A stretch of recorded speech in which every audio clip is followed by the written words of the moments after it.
আমাদের যত এনআইডি আছে তার মধ্যে 50% হলো যে ভুয়া জন্ম তারিখ, যে হেডমাস্টার জন্ম তারিখ বসে আছে, এবং বেশিরভাগের জন্ম তারিখ হলো 1 জানুয়ারি।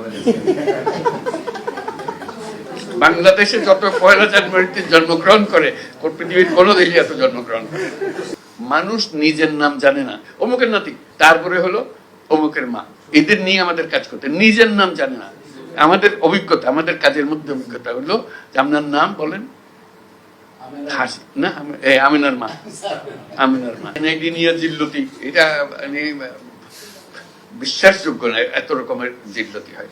এখন আমরা বলছি যে সব হাসপাতালগুলোকে এম্পাওয়ার করে দাও এবং বাধ্যতামূলক করো, সন্তান জন্ম হলে তোমাকে এনআইডি সবকিছু রেডি করে দিতে হবে, জন্ম সনদ তাকে ওখানে দিয়ে দিতে হবে, সার্টিফিকেট দিতে হবে, অমুক তারিখে এই হাসপাতালে এটা হয়েছে।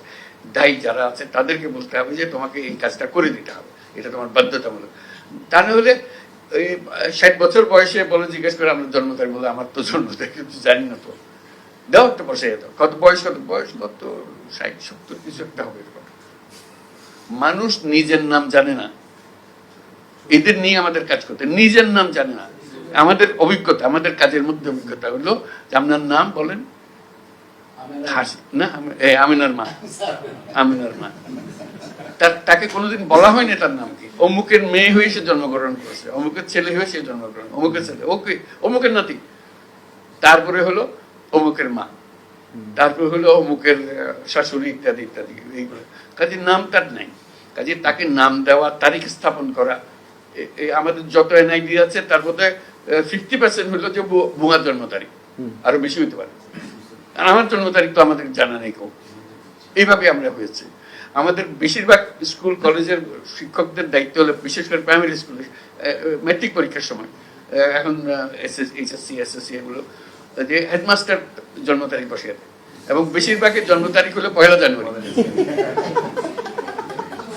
বাংলাদেশে যত 1 জানুয়ারিতে জন্মগ্রহণ করে পৃথিবীর কোনো দেশে এত জন্মগ্রহণ করে। দিতে হবে তো, এত 1 জানুয়ারিতে এত কম, তোমরা প্ল্যান করে রাখো 1 জানুয়ারি।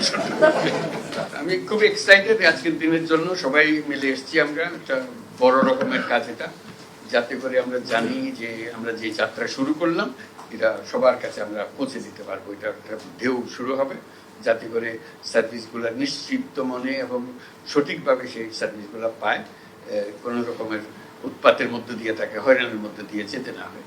আজকে ফয়েজ বললো যে প্রত্যেক মন্ত্রণালয়কে অনুরোধ করেছে একটা করে অন্তত দেন, একটা করে শুরু হোক। যারা বেশি দিতে চায় মোস্ট ওয়েলকাম, যত বেশি আসে তত ভালো হবে। তো কেউ যদি পরীক্ষা করতে চায় একটা দিয়ে দেখি না আবার কি বিপদে ফেলে আমাদেরকে, সেটা আমাদেরকে নিয়ে টানাটানি করবে, দ্যাটস অলসো ওয়েলকাম। কিন্তু এটা গিয়ে একটু দেখে আসে আর কি করে, যেহেতু আমরা এখানে আছি, একটু যে 3টার কথা বলছে এটা বাস্তবে কিরকম হচ্ছে, প্রথম দিকে হয়তো বেশি লোকজন আসবে না, যেহেতু জানে না। আস্তে আস্তে যখন আসবে একটু গিয়ে উঁচি মাইরা দেখে আসলাম যে কি হচ্ছে, কি আলাপ সালাপ হচ্ছে, একটু শুনলাম তারা কিভাবে কাজ করছে, দু একজনের সঙ্গে আলাপ পরিচয় করলাম। নিজে যদি উৎসাহ বোধ করি ঠিক আছে, আরো আমরা 2-1টা আইটেম দিয়ে দেখি কিরকম করে। আর যদি মনে হচ্ছে আমার আইটেমটা দিছিলাম কিন্তু ভালো করছে না, একটু উইথড্র করলাম, আবার দেখলাম কিভাবে করলে এটা সঠিক হবে। এইভাবে আমাদের একদম ঘরের ভেতরে বসে থাকলে তো এটা করা যাবে না। আমরা বলছি অনলাইন, আমরা কিন্তু বলে যাচ্ছি অনলাইন দিচ্ছি, ঘরে বসে করুন। এটা ঘরে বসে চাইতো আরো ঘনিষ্ঠ, ঘরে বসে করা তো তার কোনো নিয়ন্ত্রণ আমি খুঁজেও পাচ্ছি না। এটা অন্তত গিয়ে দেখে আসতে পারতেছি কে কি করছে, কিভাবে হচ্ছে, কয়টা করেছে, কি ধরনের সার্ভিস লোকে পছন্দ করছে।